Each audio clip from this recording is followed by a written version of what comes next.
nama namni sagal abaare rabbi nun godhinii jaa. Akkana kuno. Namni saglan san samii takka. Samii takka. Dachii lama. Dachii lama. Ibidda sadii. Ibidda sadii. Haada. Afur. Haaduu. Shan. Dirree. Jaha. Galaana. Torba. Qorii. Saddeet. Marxoo. Sagal. Nama sagalan kun nama abaare rabbi nun godhinii jaan. Hiikaan dubbii tanaa gubbaarraa hanga jalaatti maali? Hiikaan isaanii akkuma beekamu samii jechuun abbaadha. Samii jechuun abbaadha. nama abbaan abaare rabbiin nun godhin. Taakka. Dachii jechuun waan itti gallu garaas itti galluuf haala garaa baanee dachii garagalla. Haadha teenya nama haati abaartee rabbi nun godhin. Itti fufi. Tan lammadaa. Tan sadaffaa ibidda. Ibidda. Ibidda jechuun awliyaa rabbiiti. Awliyaa rabbiiti. Bakka irraa dhawaman hin beekan. Ibiddi bilbila awliyaanis akka ibiddi bilbilaa fi oowwa qabutti laalaa rabbii qaba rabbii wali bilbila. Nama awliyaan dhooyte rabbiin nun godhin. Nama awliyaan rabbii abaarte. Nun godhin nama awliyaa rabbii abaarte nun godhin. Okay. Sadii jechuudha. Tatiyaantu immoo nama haadni abaare nun godhinii. Haadaa beekne. Haadaa jira. Haadni kuni rahima. Rahima. Nama rahimni abaare nun godhin jechuudha. Haaduu ammasis. Laal haanni kun laal asirratti si deebisa. Haanni nama haanni abaare nun godhinii jechuun kun haanni kun rahima keeti. Rahima kee ogguun siin jiru ati gosa qabda. Maalii qabda osoo gosa guddoon taane rahimni kee hanqi gartee ibiddi sin dhiyaatu. Sin abaarinii. Hayyee.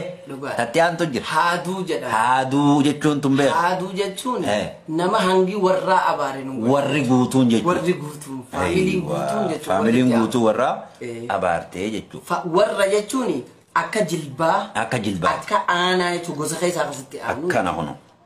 Tatiyaantu immoo nama galaanni abaare nun godhin. Galaanni abaare nun godhin. Galaana jechuun manguddoo gosaati. Manguddoo gosaati. Manguddoo gosaati. Tatiyaantu immoo. Maaliif laal galaanni kunis ni deema beeku. Manguddoon tunis deemteeti. Bakka hunda dhayitee nama kanaas araarsitee akka galaanaa sanitti dhiyaati jechuudha. Nama manguddoon sun abaarte rabbi nun godhinii jechuudha. Akka Oromoo maqmaaketti duumessaa fi aaraa fi keessummaan namarran turanii namarraa deemanii. Akkana kun. Manguddoon gosaa yoonii fi rakkinni jajjabaan dhufee sirra qubatti. Sirraa qalattee sirraa deemti. Gaafa sana yoonii fi manguddoon gosaa akka sirraa dhabde sii fi wahuma rabbi irraa si dhufu gosatee waan ta'eef dhiiga sirraa fudhattee deemti. Alaatoo sirraa fuutee deemti jechuudha. Galaana sirraa. Kanaaf nama manguddoon abaarte rabbiin nun godhin. Qaxxaamuraan taane si dabarsa. Akkasitti nama dirreen abaarte nun godhin. Dirree. Allahu akbar. Dirree jechuun gosa olla. Ollaa kee jechuudha. Dirreen olla. Olla. Akkasitti nama ollaan keessi abaare rabbiin nun godhin. Hayyee tatiyaantu. Qorii. Qorii. Nama qoriin abaarte jechuun nama obboleessi wajji nyaate. Obboleessi wajji nyaate. Yoo nama tokko wajji nyaattee eega addaan baatan booda obboleessa keessuun akka malee miite obboleessa keessuun haqa wajji qabaa yoo si abaare sirraa isin harkataa beeku. Alaatul sirraa harkata. Namni qorii wajji nyaatte si abaare sin godhinii jechuudha. Nama qoriin abaarte sin godhinii. Nama qoriin abaarte sin godhinii. Obboleessi wajji qorii nyaatte si abaare jechuudha. Sin godhinii jechuudha. Hayyee tatiyaantu. Tasaglaffaadhaa. Saglaffaa. Marxoon. Marxoon. Allahu akbar dubbiin jabduun bakka tana. Marxumaa latiin. Allahu akbar dubbiin jabduun bakka tana. Marxumaan hidhadhu tana isin. Marxumaa sana jechuudha. Kafanuma kiyya. Hiikkaan isiidha. Kafanuma kiyya duratti. Allah. Hayyee. So nama marxoon abaarte sin godhin jechuun nama jaartiin abaarte jechuudha. La ilaha. Nama jaartiin abaarte. Marxoo jechuun kafana sitti aanu. Naam nama miin qabu. Waan sun taateef jecha jaartiin kafana sitti aanu. Naam.